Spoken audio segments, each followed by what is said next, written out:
dia 1 pela Rádio Trianon, AM 740 São Paulo, Rádio Universal, AM 810 e www.altv.com.br, ontem a apresentação 6 horas da tarde. Estamos também na TV Guarulhos, 11h30 da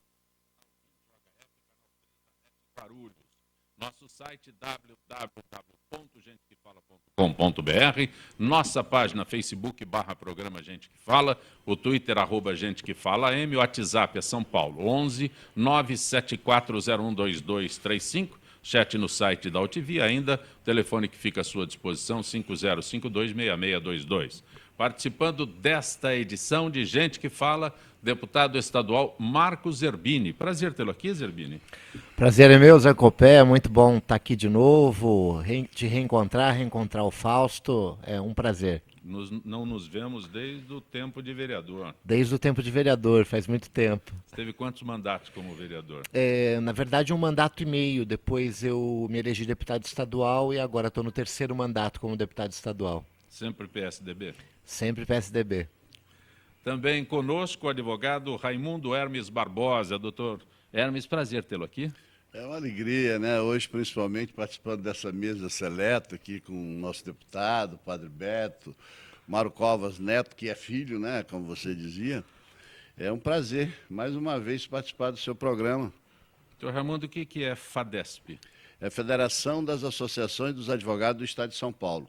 Aliás, aproveito, Zancopé, se me permite, já entrando no tema, porque eu vi que nós temos vários políticos aqui à mesa hoje, e dizer o seguinte, que nós começamos um movimento e já fizemos o 6º encontro, e o último foi agora dia 29, em São Paulo, na Assembleia Legislativa, lá no plenário Teotônio Vilela, que é um seminário sobre advocacia, política e sociedade em defesa da cidadania. E o porquê disso? Aproveitando para esclarecer aos telespectadores e aos nossos amigos aqui da mesa. Isso diz respeito que hoje tanto o advogado quanto o político estão muito afastados da sociedade e estão sendo vistos com maus olhos. Então nós precisamos dizer para a sociedade que o advogado, nós temos muitos bons advogados, pessoas sérias, respeitáveis e honestas, como também temos bons políticos, pessoas sérias e honestas. Nós não podemos aceitar que a sociedade fique cobrando, simplesmente achincalhando, não só a advocacia, como a política na sua expressão maior, e isso é um prejuízo extraordinário para a cidadania. Então nós precisamos resgatar isso, fazer que o advogado volte a ser respeitado, que o político volte a ser respeitado e que os maus, tanto advogado quanto político, que a gente ponha todos para fora, que não fique no nosso convívio, como tem que ser numa sociedade igualitária, não é verdade? Obrigado. Padre Beto, prazer tê-lo aqui, Padre Beto. O prazer é todo meu, compor essa mesa aqui tão interessante de políticos, né? E te conhecer pessoalmente, Zancopé. É um prazer muito grande, uma boa tarde a todos os ouvintes e internautas que estão nos assistindo. Você tem um currículo bastante destacável aqui, mas eu posso continuar chamando você de padre? Eu acredito que você deve, não é? Porque é uma questão de justiça. Eu fui excomungado da Igreja Católica através de um processo que teve um tribunal de exceção, não é? Eu não tive direito de defesa, não tive condições de argumentar a minha postura e o porquê eu tive determinados posicionamentos. Eu fui, enfim, excomungado e expulso da Igreja Católica sem nenhuma oportunidade de falar e me defender. Então eu me mantenho como padre, não é? E continuo a minha missão agora fora da igreja, e a missão de tentar transformar esse mundo num mundo melhor, mais humano, um mundo mais cidadão, como disse o nosso querido advogado aqui. Enfim, a gente tenta contribuir. Você vai contar mais detalhes de tudo que você vivenciou na minha querida Bauru. Perfeito. Bauru é uma cidade interessante, que vem em pérolas de lá. Né? O privilégio é que Bauru faz parte da região metropolitana de Garça. Então, isso esse mesmo, é o bom. Com certeza. Mário Covas Neto. Tudo bom tê-lo aqui, Covas? Eu que acho bom, aqui é uma oportunidade da gente um pouco prestar contas do mandato, expor um pouco as nossas ideias, debater aqui. E de cara já me preocupo, porque o nosso companheiro aqui de mesa falou da má imagem que tem para alguns dos advogados e dos políticos. Agora, você imagina um político advogado, como é o meu caso. Quer dizer, é multiplicado por 2 a preocupação, né? Eu espero que eu esteja na turma boa, seja de um lado ou de outro, né? Somos dois, Ah, até na certo. mesma situação. Aliás, certamente, se não estivesse no lado da turma boa, você não seria convidado pelos acompanhantes. Mário Covas, você foi eleito ontem o presidente do Diretório Municipal do PSDB. Isso. E como é que já está em missão, já está em desempenho das funções? Eu não sei como é que funciona isso. Funciona mais ou menos assim. A Você gente tem só pega os políticos para xingar. Como diz o isso. Guilherme. Então, Agora eu quero sou, assim, para você xingar bem, assim, eu sou o presidente. Então, já, se quiser xingar Tá o presidente... bem na vitrine. Está bem na vitrine. Mas como é que é? É assim, você tem um diretório formado por 71 membros escolhidos pelos vários jornais que tem na cidade. A cidade de São Paulo, por ser muito grande, ela é dividida em células, 58 células, que são os diretórios zonais. A partir daí, é formado um diretório municipal que compreende vamos dizer, a junção desses todos esses 58. Do universo, 71 pessoas. Dessas 71 pessoas é que você escolhe uma executiva, cujo presidente foi escolhido ontem. O que faz esse diretório? A responsabilidade desse próximo diretório é exatamente participar ou promover o processo de escolha do candidato do PSDB à Prefeitura de São Paulo, que eu acho que é a grande função dele, além da chapa de candidatos a vereadores, que tem que ser colocada até as convenções que se realizam ano que vem, mas que a gente pretende antecipar esse processo de escolha, se for possível, ainda para o final deste ano, para que a gente ingresse em 2016 com uma candidatura já definida. Essa diferença de 9 votos, 38 a 29, o que representa isso numa disputa, num diretório? Eu acho que nada, porque no final das contas o resultado, o que importa... Fábio Lepic, é isso? O teu concorreu contigo? Na verdade, eu construí uma candidatura em cima de uma tese. A tese é a seguinte, é de que o PSDB, quando está unido, ele fica muito forte aqui em São Paulo. A última eleição provou isso. Nós tivemos a reeleição do governador Geraldo Alckmin no primeiro turno, a eleição do Serra, e tivemos tanto a votação do Aécio aqui em São Paulo foi excepcional, e a chapa de deputados estaduais e de deputados federais teve um resultado como nunca havia tido. Pra você ter uma ideia, só de votos de legenda teve 1 milhão de votos. E por que aconteceu isso? Lógico que o PT vinha numa sucessão de problemas, mas isso poderia ser canalizado para outro partido. Por que foi para o PSDB? Porque pela primeira vez em muito tempo estavam todos no mesmo barco, todos remando para o mesmo lugar. A ideia, o desafio da gente agora na prefeitura é tentar fazer a mesma coisa. Não é tão simples, porque na outra eleição você tem como acomodar as várias pretensões. Você tem candidato a presidente, a vice-presidente, a governador, vice-governador, senador, suplente senador, deputado federal e deputado estadual. Então, às vezes, a pessoa tem um pleito, não consegue ser atendido, mas ele consegue se acomodar em outro pleito. Na prefeitura não é assim, você tem o prefeito, o vice-prefeito e a chapa de vereadores. E muitos dos que disputam a prefeitura não saem como vereador. Então é preciso que você tenha um processo muito claro, muito transparente, muito negociado entre os vários pretendentes, para que ao final, aquele que eventualmente não for escolhido, não se sinta preterido por uma imposição deste ou daquele grupo. Esse é o desafio da gente. Não é fácil, porque apesar de eu ter adotado esse discurso desde o primeiro momento, ainda enfrentei uma candidatura que no final era um pouco representava uma antecipação no processo de disputa da prefeitura. Claramente foi isso que foi colocado. Determinados candidatos acabaram se aglutinando em torno de uma outra candidatura porque achavam que a minha candidatura representava um apoio ao vereador André Matarazzo, coisa que nunca foi... Não está definido não, isso. não está. Até porque hoje se apresenta como... Mas que ele quer, ele quer.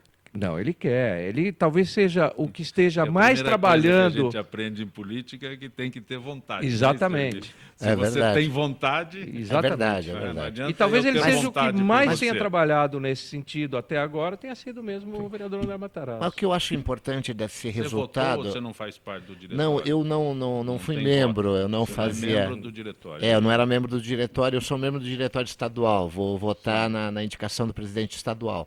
Mas eu fiquei muito feliz com a vitória do nosso querido Zuzinha, Mário Covas Neto, porque primeiro eu sempre fui um seguidor do pai dele, foi um homem do ponto de vista político, do ponto de vista humano, fantástico. E segundo, porque eu tenho certeza que vai ser essa característica da direção que o Mário Covas Neto vai dar para o partido. A de realmente promover a discussão, a de realmente dar para todos os pretendentes o espaço para se colocar, para postular e procurar construir a proposta que é mais adequada para o partido. O que eu acho que as pessoas precisam aprender é que a política é feita por partido, ela precisa ser feita por partido e não por pessoas. E a gente muitas vezes tem que abrir mão de uma posição que é pessoal em construção do bem do grupo, do bem coletivo, que é o bem do partido, que é a proposta que o partido defende para o município. Né? Nós aqui na UTV estamos bem próximos do Parque Ibirapuera. A Assembleia fica do lado oposto, nós ficamos aqui do lado dos bairros, a Assembleia fica do lado mais... para localizar um pouco, né? Você veio a pé ou veio de carro oficial? Não, eu vim com o meu carro. Eu não uso carro oficial. É verdade isso? É verdade, eu nunca usei o carro oficial. Nunca usou? Não, nunca usei. Desde nesses quando... 2 mandatos e meio, nunca usou? Não, nunca usei, nem como vereador e nem como deputado. Por que isso? Muitas vezes o pessoal quer usar isso como uma forma de fazer crítica aos outros parlamentares, mas não é. Eu faço por uma questão muito pessoal. Eu não sou deputado, eu estou deputado. Eu sou advogado de formação, tenho meu trabalho, e eu não quero me acostumar com essa estrutura que o mandato te dá.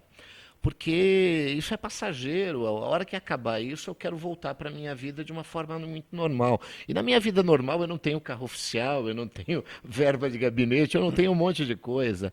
Então eu procuro usar o mínimo necessário dessa estrutura para não me deixar um pouco que... Mas e o carro fica lá?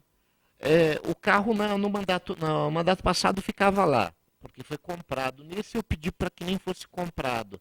Na última troca de frota, eu pedi para que nem fosse comprado, porque eu acho que é desnecessário. Se eu não uso, não tem sentido. Você vai me permitir que eu não revele o nome, mas tinha um colega teu que vinha para a Assembleia todo dia de ônibus, desembarcava no ônibus naquele ponto em frente à Assembleia Legislativa, e o carro ficava à disposição da mulher para fazer compra. Então ele nunca usou o carro. Não, o meu...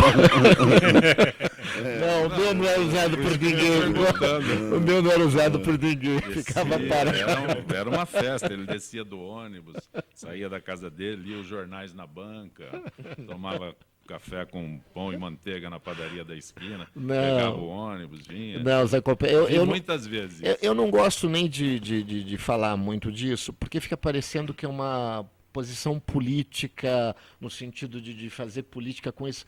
Não é esse o objetivo, é realmente uma questão pessoal. Eu não quero me habituar a esse tipo de coisa, porque eu entendo que isso é passageiro. Dessa vez nem comprou o carro? Eu pedi para que não comprasse. Eu, honestamente, eu não sei nem se foi comprado ou não, mas o pedido que eu fiz desde o início é que não fosse comprado. Alguém está usando esse carro que está parado, né? A frota da Assembleia não é um deputado que determina o número. Não, quem determina mas a própria se for Assembleia. comprado ou não, está à disposição de outro departamento da Assembleia. Foi comprado, foi. Foi, claro. Foi, não é? Agora, Zé Copé, Mas, Zé Copé, eu não quero... Eu só eu- não queria... só para... não é que eu não defenda que não tenha carro oficial. Existem deputados que moram, por exemplo, no extremo do estado, na divisa com Mato Grosso.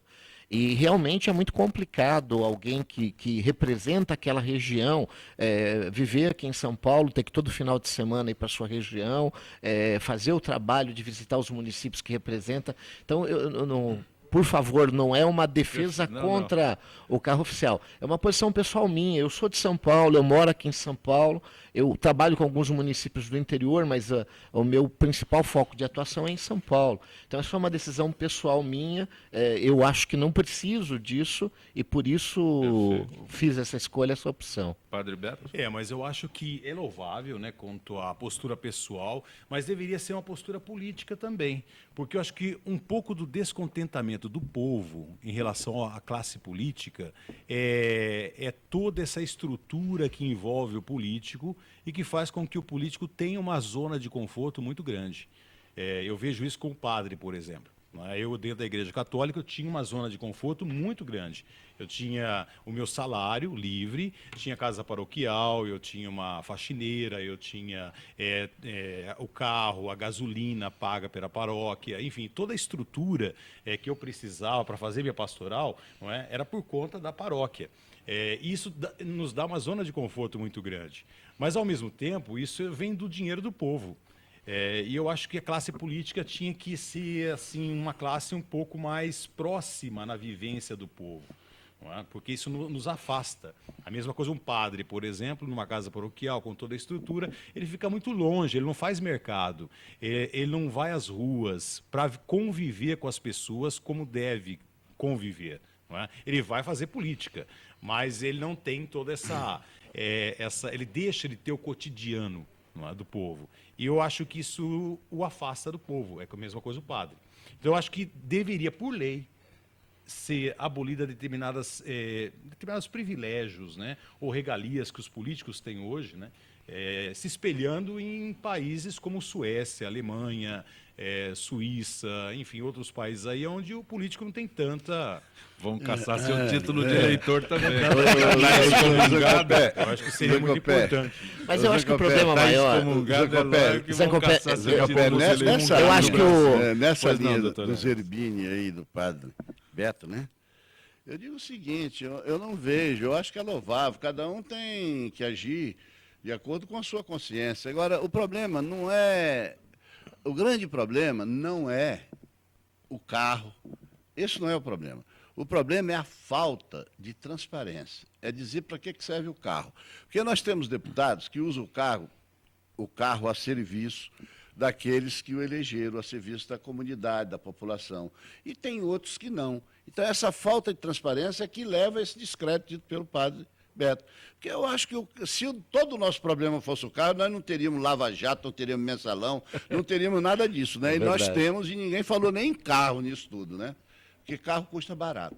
Falaram de avião. Já. É verdade. Avião Eu acho que o grande né? problema, Zancopé, é qual é a tua posição humana. O que o Beto fala é muito sério. Porque o problema é que o ser humano tem uma tendência natural ao conforto. Então, tudo que te coloca numa posição de conforto é ruim. É ruim para o desenvolvimento humano de cada um. Você continua advogando? Eu advogando, não. Não, eu não advogo. A gente faz algum serviço gratuito. Atendimento gratuito para quem não pode pagar tal. Mas eu me encontro, eu faço um trabalho social, desenvolvo um trabalho social com quem não tem casa, com quem não precisa fazer faculdade. Isso quando... Fazia quando era vereador e continuo fazendo hoje. Esse final de semana a gente passou o final de semana todo fazendo reunião com pessoas que ainda não têm casa, que estão se organizando e tal. Eu não abro mão dessa relação e desse contato com as pessoas. Porque é verdade o que o senhor diz. O problema maior não é ter o carro, não ter o carro, ter estrutura, não ter estrutura. É a forma com que você usa e a forma com que você, como representante do povo, usa o teu mandato. Nós que somos deputados, vereadores, como hoje o Mário Covas Neto, nós estamos a serviço do povo, a serviço da população. E isso precisa ficar muito claro. O grande problema é que tem pessoas que usam a política para si. É um projeto pessoal, único. E existem pessoas e a grande escola que eu tive foi com o pai do Mário Covas Neto, nosso querido governador Mário Covas, foi usar a política para construir o bem comum. Esse é o nosso objetivo. Mário Covas, Marcos Mendes da Moca. quais as efetivas experiências administrativas, experiências políticas para que o vereador André Matarazzo se torne prefeito de São Paulo, que é uma das maiores cidades do mundo? Pergunto Marcos Mendes, da Moca. Bom, vou fazer a defesa do vereador André Matarazzo, como poderia fazer a defesa de outros. Ele é um vereador que foi um dos mais votados. Ele já foi secretário estadual, já foi secretário municipal, ele já foi embaixador, já foi ministro. Aqui na prefeitura, ele ocupou o cargo de secretário das subprefeituras, foi subprefeito da Sé. Ele mostra um conhecimento da cidade bastante grande, bastante grande. Isso na própria Câmara Municipal, se você for questionar nos outros partidos, nas outras bancadas, o respeitam exatamente por esse conhecimento.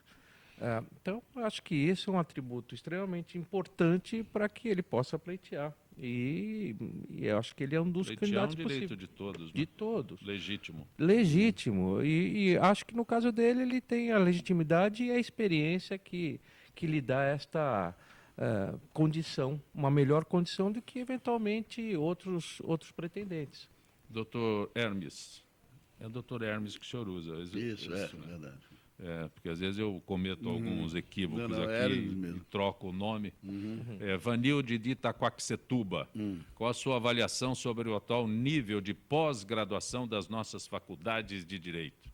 Principalmente aquelas bem do interior Vanildo, do país. né? Vanilde. Vanilde, É. muito obrigado pela pergunta, mas nós precisaríamos avaliar a pós-graduação. Teríamos que avaliar o ensino fundamental da pátria educadora, porque uma pátria educadora que corta bilhões da própria educação, você pode verificar. Então, o ensino fundamental está ruim, o ensino médio está péssimo, e o ensino da graduação e pós-graduação não poderia ser diferente, porque é naturalmente uma sequência.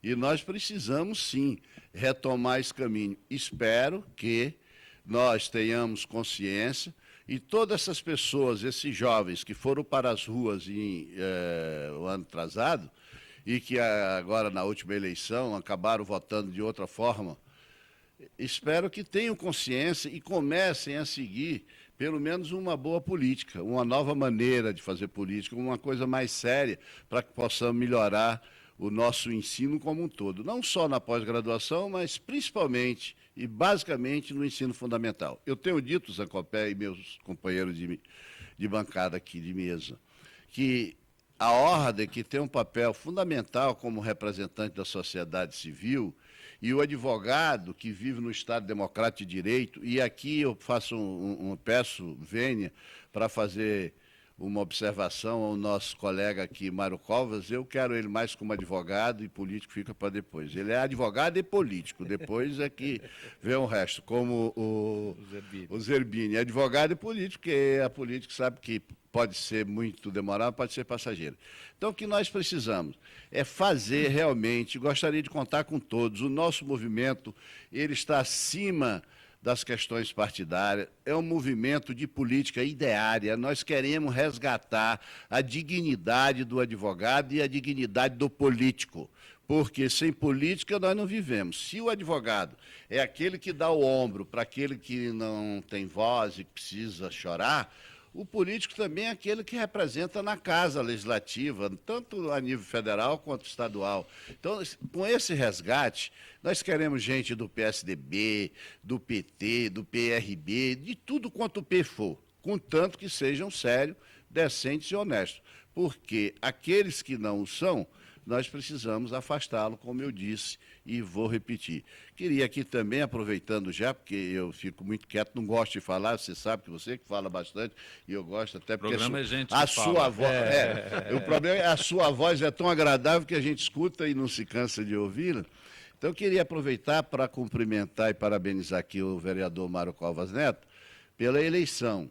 E também já instalo, porque eu tenho absoluto, eu não sou filiado a nenhum partido, não me glorio por isso, porque já fui filiado, aqui também não importa. Meu partido hoje é o AB e a FADESP, a Federação. Agora, ele vai ter um trabalho muito sério nessa composição, até porque quarta-feira foi decidido no Supremo que o mandato pertence à senadora, e a senadora é candidata a prefeito, e eu não sei nem por qual partido, também Não há uma definição ainda. Não há definição, mas ela será uma candidata muito forte, e o PSDB, se continuar nesse jogo de puxa para um lado e para o outro, não vão ter como enfrentar, não. Era só isso, meus Perfeito, parabéns. perfeito. Padre Beto, Concordo por que foi integralmente. Viu? excomungado, Padre Beto? Olha, eu fui excomungado simplesmente por querer debater, refletir sobre a moral sexual da igreja atual. Eu acredito que a moral sexual da igreja é uma moral que mais faz mal do que bem às pessoas. E nós começamos a refletir com a comunidade, nas redes sociais, porque é uma questão eclesiológica, né? De visão do que é a igreja. Eu cresci numa igreja de Dom Paulo Evaristo Arnes, de Dom Pedro Casaldáliga, de Dom Mauro Morelli, Dom Luciano Mendes de Almeida. Eu tinha em Bauru um jurista muito famoso, que era Dom Cândido Padim, representante da CNBB. E, enfim, nós crescemos numa igreja em que igreja é povo de Deus. São todos. Igreja não é uma hierarquia, mas são as pessoas que participam dessa eclésia. Então, todos precisam refletir para crescer juntos. E isso também, a democracia é isso, né? Nós fazemos democracia não com a classe política simplesmente, mas com todo o povo participando dos debates. E aí nós crescemos juntos. Mas o meu bispo não achou isso bom. O meu bispo, Dom Caetano Ferrari, o atual bispo de Bauru, ele não gostou dessa visão eclesiológica, ou seja, nós temos que refletir todos juntos. Para ele, a postura dele é que a hierarquia é que precisa refletir, o povo somente obedece aquilo que o clero determina, e eu sou baixo clero. Então, eu refletindo sobre questões... Baixo clero na política, a gente sabe que não é verdade. Né? eu sou Mas baixo... como acontece um processo que culmina com a expulsão do padre, né? Numa Excomunhão determinada do padre. terça-feira de abril de 2013, o bispo me chamou para uma reunião e me exigiu que eu tirasse todas as reflexões que eu havia feito. E fazendo um parênteses aqui, eu sou doutor em teologia, eu tenho 10 anos na Alemanha de formação, numa universidade estadual, fiz a minha graduação lá e fiz minha pós-graduação também, meu doutorado.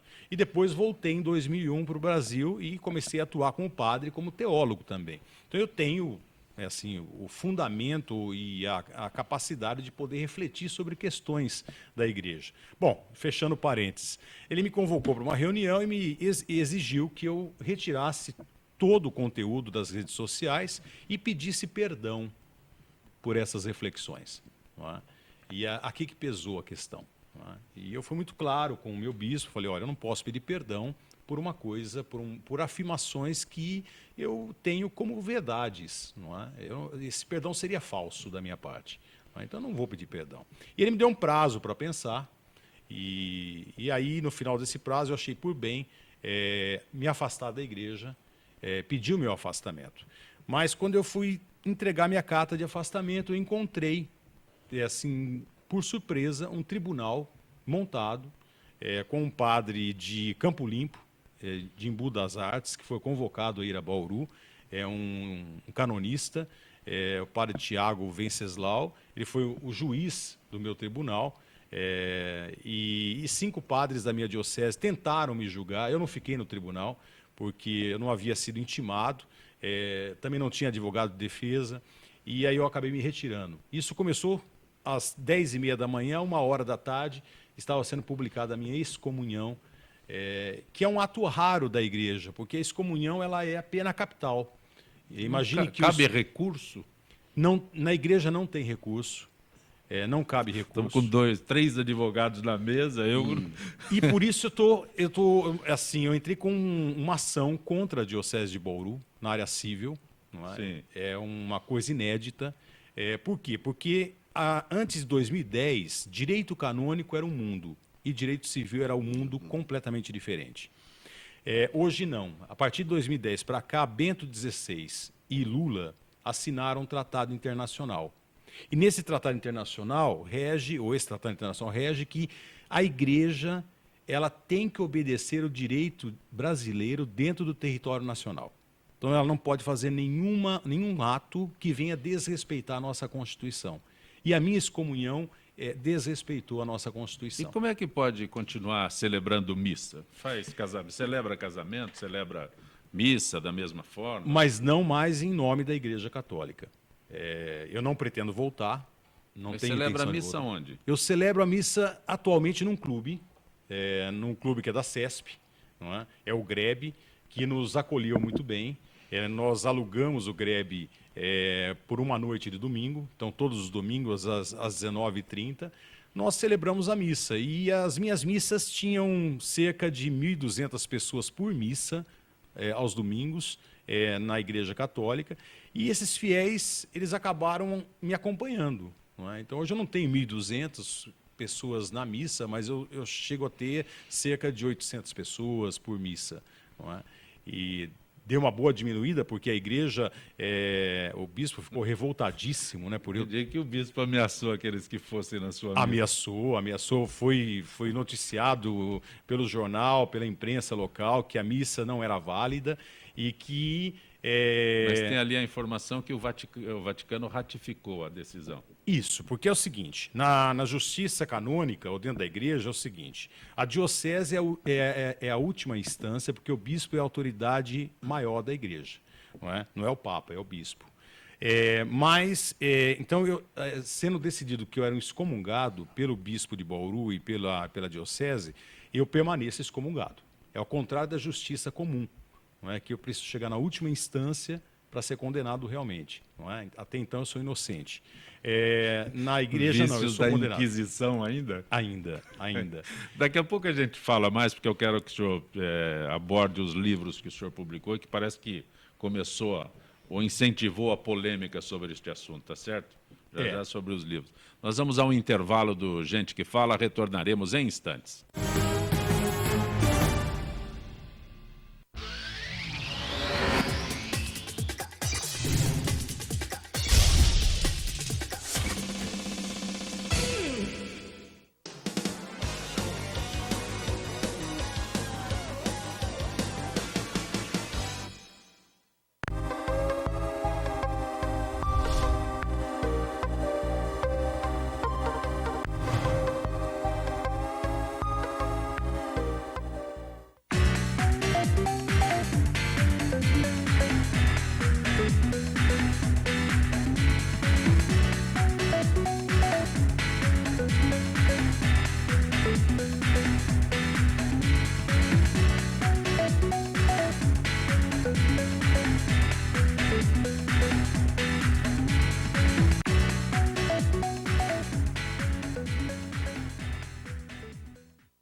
Tudo tem a ver com alguma coisa. De onde vem a água que a gente bebe? Da torneira. Ih, nada a ver. Vem dos rios que nascem da mata. Sabia que a gente só respira por causa das árvores? A árvore respira? Respira. A árvore respira. E o que você tem a ver com isso? Meu ar. Minha água. Minha árvore. Meu ambiente. Mata Atlântica. SOS Mata Atlântica. Mais 25 anos.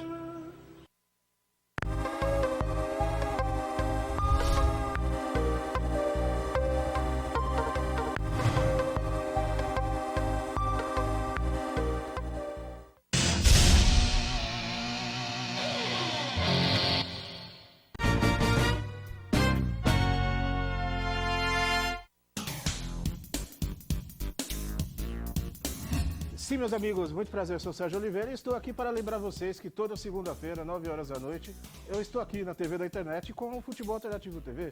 Sim, Série D, Série C, Copas Estaduais, as divisões de acesso, tudo aquilo que nenhum outro programa esportivo fala, tem a coragem, a capacidade de falar, nós falamos aqui na TV. Toda segunda, 9 horas da noite, só aqui na TV da internet. As nossas recordações são os nossos maiores tesouros. Carregamos durante toda a nossa vida. Manipular, distorcer ou implantar falsas memórias, além de ser uma violência, é crime. Somos responsáveis por esse tesouro. Não promova alienação parental.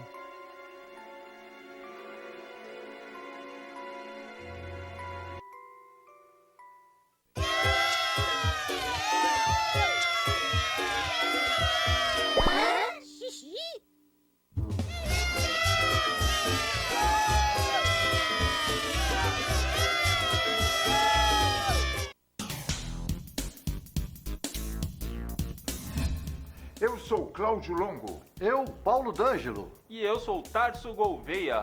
Nós apresentamos todas as terças-feiras, às 9 da noite, aqui na altv.com.br, o Família Palestra TV, um programa esportivo onde você sabe de tudo sobre o Palmeiras, aqui na TV da internet.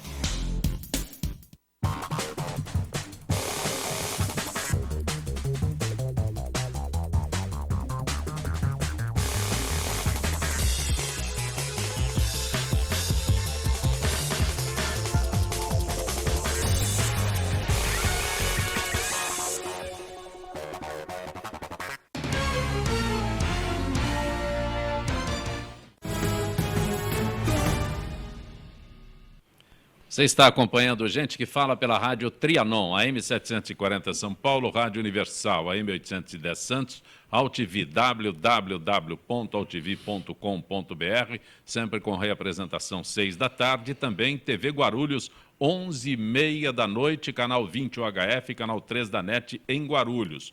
Conosco hoje o deputado estadual Marcos Zerbini, que é filiado ao PSDB, o padre Beto, que foi interessante, né?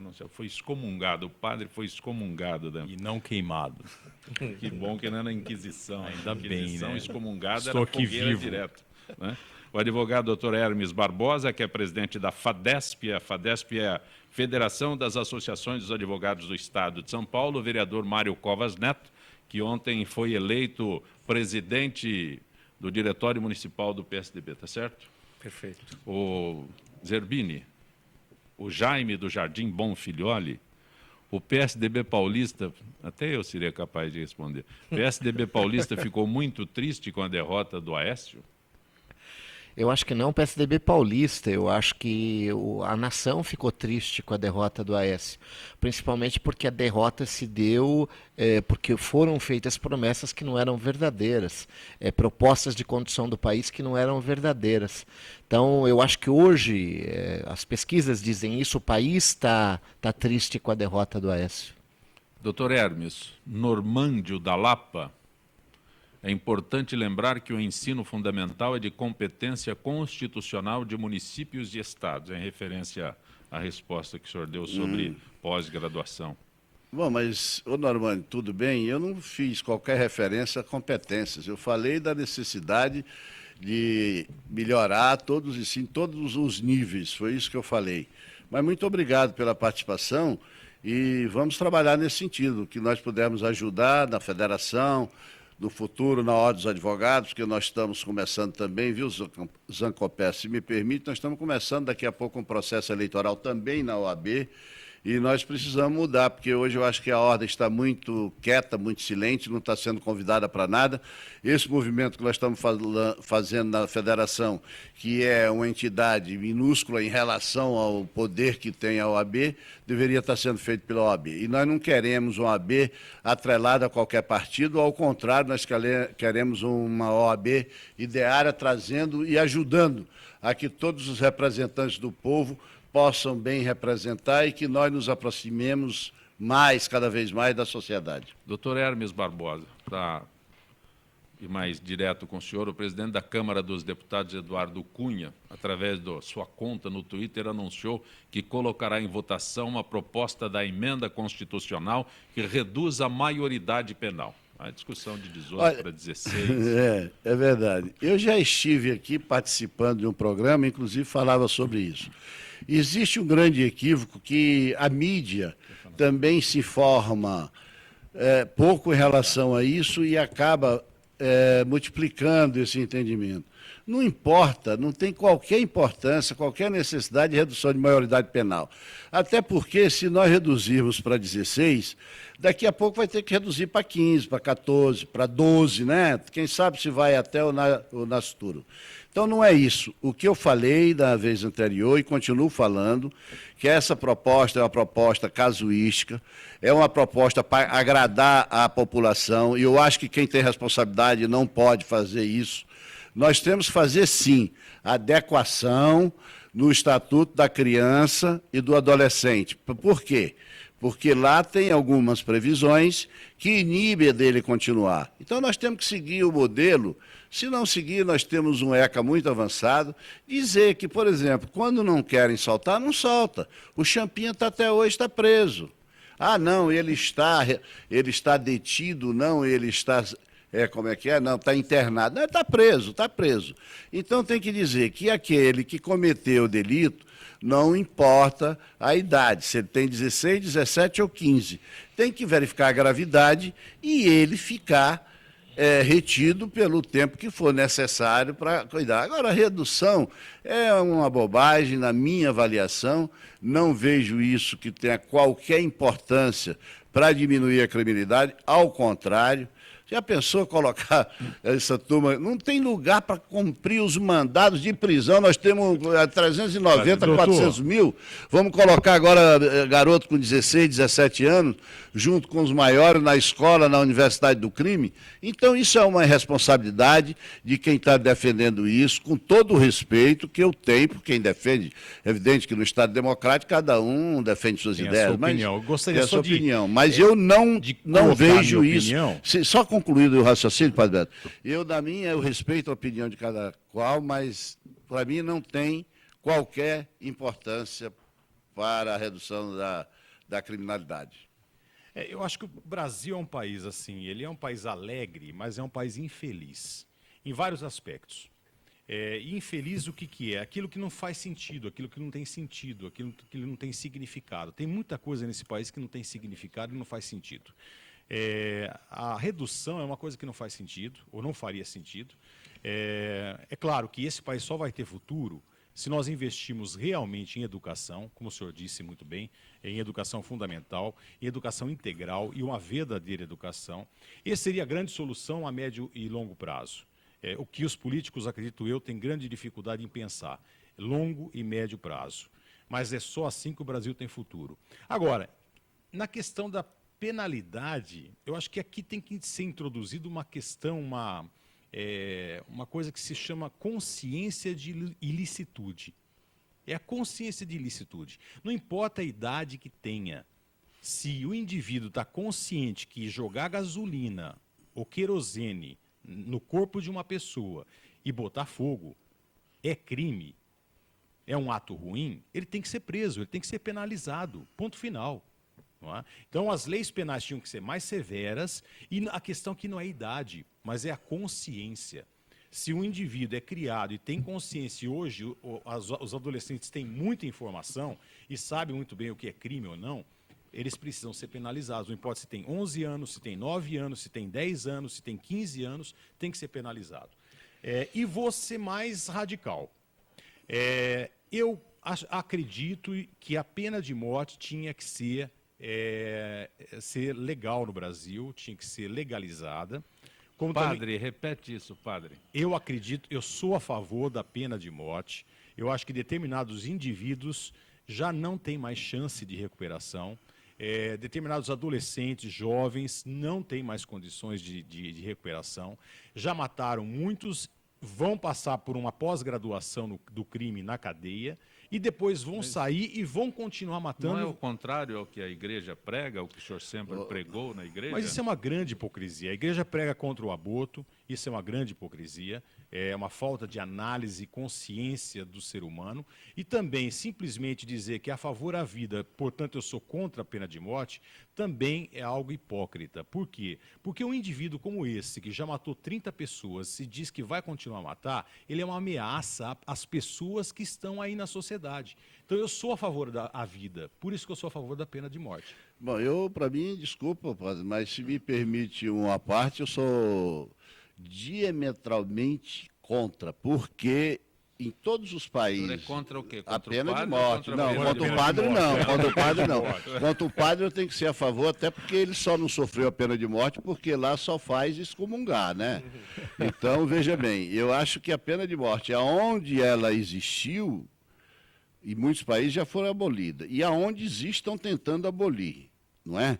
Então, isso também não quer dizer que vai evitar o crime. Bandido, Não, veja bem, só uma parte. Só concluindo, bandido não pensa em qual a pena quando ele vai cometer o crime. O que as penas no Brasil, que já são severas, elas precisam ser efetivamente cumpridas. O que elas não são, é cumpridas. E aqui o nosso país sempre dá um jeitinho de inverter as coisas. Por exemplo, a delação premiada que já existe desde os primórdios da humanidade. Agora, recentemente, veio com a operação na Itália, da Operação Mãos Limpas, e aqui no Brasil estão utilizando-se na operação, utilizando-se da delação premiada para torturar. Primeiro prende... Primeiro prende. Aí, então, voltando ao assunto aí, eu acho que pena de morte, não. A prisão processa, condena e prende, efetivamente. Agora, tirar a vida como se fosse resolver o problema, eu sou contra. Veja bem, tirar a vida, ela não resolve o problema. Não coloquei a questão da pena de morte para resolver o problema da criminalidade. Mas é uma questão de preservar a vida de quem está aqui fora. Um indivíduo, tem determinados indivíduos que vão sair da cadeia e vão matar. E vão continuar matando. E não tem solução. Então aqui não é questão de reduzir a criminalidade, mas é uma questão de perigo. É uma questão de salvar as pessoas do bem que estão lá fora. Essa é a questão. A outra questão, eu acho que a penitenciária no Brasil tinha que mudar. E a noção de direitos humanos também. Ou seja, eu concordo. Preso tem que trabalhar. O senhor trabalha para sobreviver aqui, para se alimentar. Todos nós trabalhamos para que a gente possa se alimentar. Por que um preso tem que trabalhar para reduzir a sua pena? Não, ele tem que trabalhar para comer. Como também ele tem que ser obrigado a estudar. Isso é um lugar de reabilitação, se ele quiser se reabilitar. Mas eu não descarto a pena de morte, não. Como também vejo com muita importância a educação nesse país. Mas, só para fechar, se me permite. O Mário Covas e o Zerbini se manifestem. Não, só para fechar, o programa vai terminar, doutora. Então tá bom. O Mário Covas e o Zerbini se manifestarem com relação à redução da maioridade. Eu acho que estou me aproximando do pensamento do padre, eu diria que estou próximo de ser excomungado também. A questão da pena de morte, eu acho que é uma coisa que a gente tem que refletir um pouco mais. Eu não estou convencido da mesma forma. Mas a questão da maioridade, eu penso exatamente da mesma forma que o padre. Ou seja, o que importa é a maturidade da pessoa. E maturidade não tem faixa etária. Nós vimos, por exemplo, um menino uma vez que foi preso pela 10ª vez, sei lá ele tinha 11 anos de idade, passeando com um carro que ele mesmo furtou. Ele já tinha feito isso várias vezes. Ora, esse menino, desde a primeira vez, quando foi repreendido pelo delegado, pelos pais, pelos familiares, pelas outras pessoas, ele foi tomando consciência de que aquele ato era um ato errado. Não é possível que esse tem o mesmo tratamento de uma outra criança de 11 anos que está brincando com carrinho, com boneca. Não é. A maturidade desse chegou mais cedo.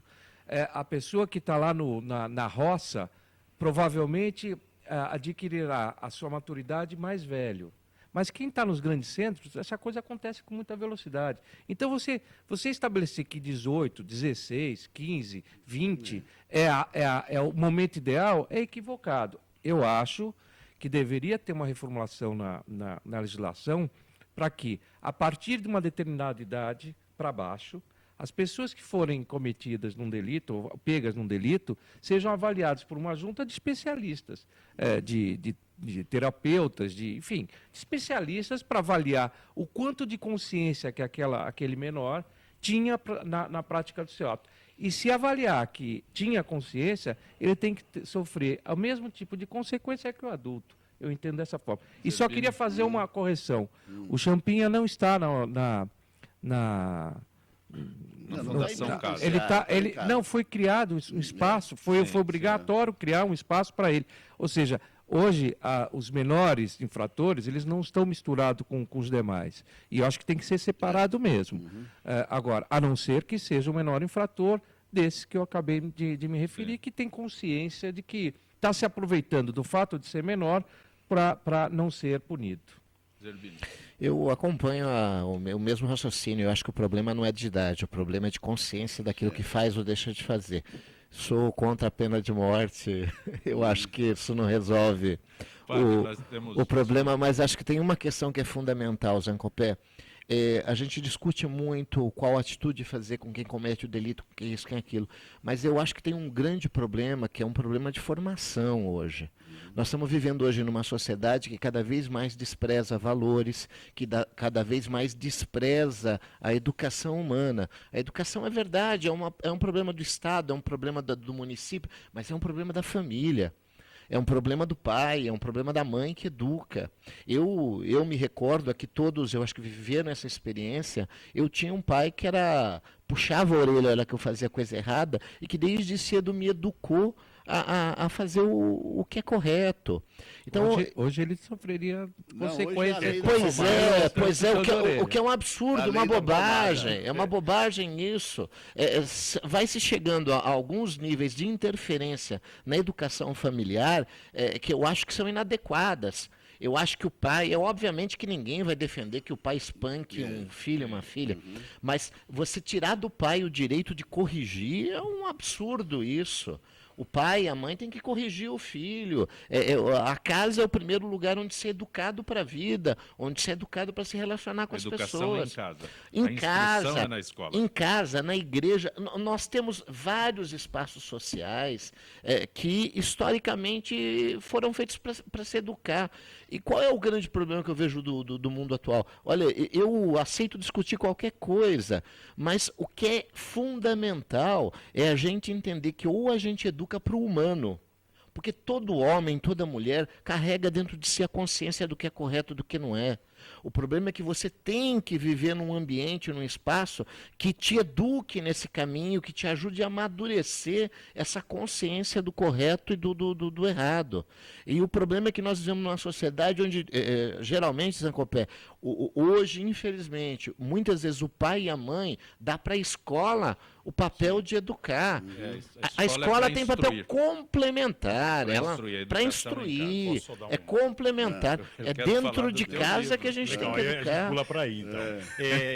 Eu concordo plenamente com o deputado, mas, de qualquer forma, é inegável que a escola pública está socateada, que o professor ganha muito mal nesse país e nesse estado, que é o carro-chefe da União, e também o policial.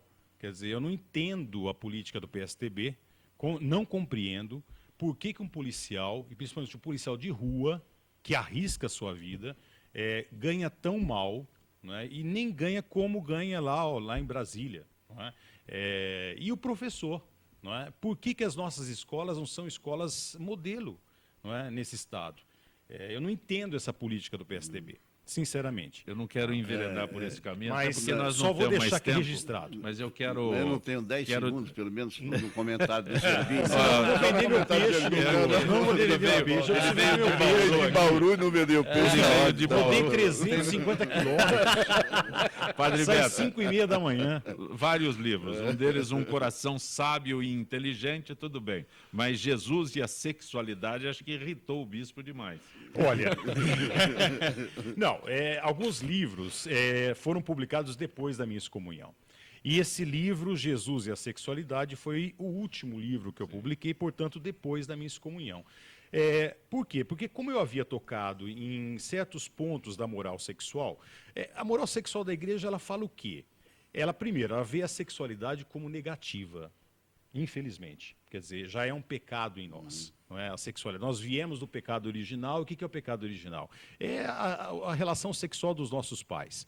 E daí por diante, a igreja faz o quê? Ela condena... Desculpe, padre, mas eu discordo. O pecado original é o afastamento de Deus.